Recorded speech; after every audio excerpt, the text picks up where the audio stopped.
What really happened on the 13th of January 1908? Come with me and let's find out. Let's go, Menchie.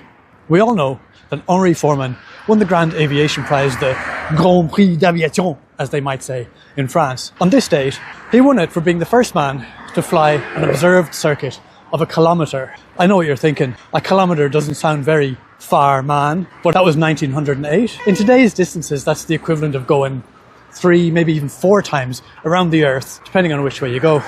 What's more interesting is to find out why he flew a kilometre. Enter Benjamin Delaney. Benjamin Delaney was my great-great-grandfather. Benjamin hired Henri to fit some carpets. It turned out to be a mistake. Henri was not interested in fitting carpets, despite what he'd said. On the weekends they'd get a bit done, but no sooner would Benjamin leave the house on Monday morning, that was it for Henri.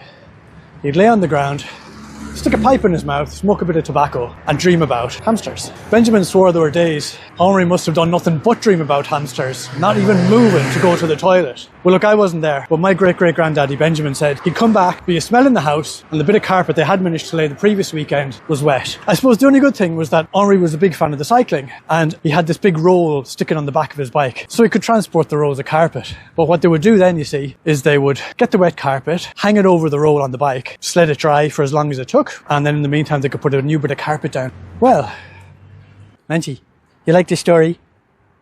They were struggling along like this together, as best they could. Then Benjamin came back one day, only to find Henri had gone from dreaming about hamsters to actually digging into Benjamin's private stash of hamsters. And that just wasn't on. Not in those days, and not today. Benjamin stormed into the room where Henri was lying on his back, gave him a big kick in the guts, and then chased him out of the house. And Henri hopped on his bike, still with the bits of carpet hanging off it, and started cycling for his life. As luck would have it, the bits of carpet had dried into the shape of lovely little wings. Henri started pedalling, and he lifted off and flew for a kilometre, winning himself the Grand Aviation Prize. Here's a funny little fact about Henri. Despite being called Henri and being born in Paris, he was actually English, and he didn't get French citizenship until 1937, 29 years later. But you can't blame Benjamin for that. He died almost as soon as Henri was airborne, dead of a mysterious hamster bite from a pocket where no hamster should ever have been. If Benjamin didn't see Henri travel the kilometre, who did? Who vouched for him? I'll tell you. It was hundreds and hundreds of feckin' hamsters. They all swore they saw Henri do it, and they were willing to take on anyone who said otherwise.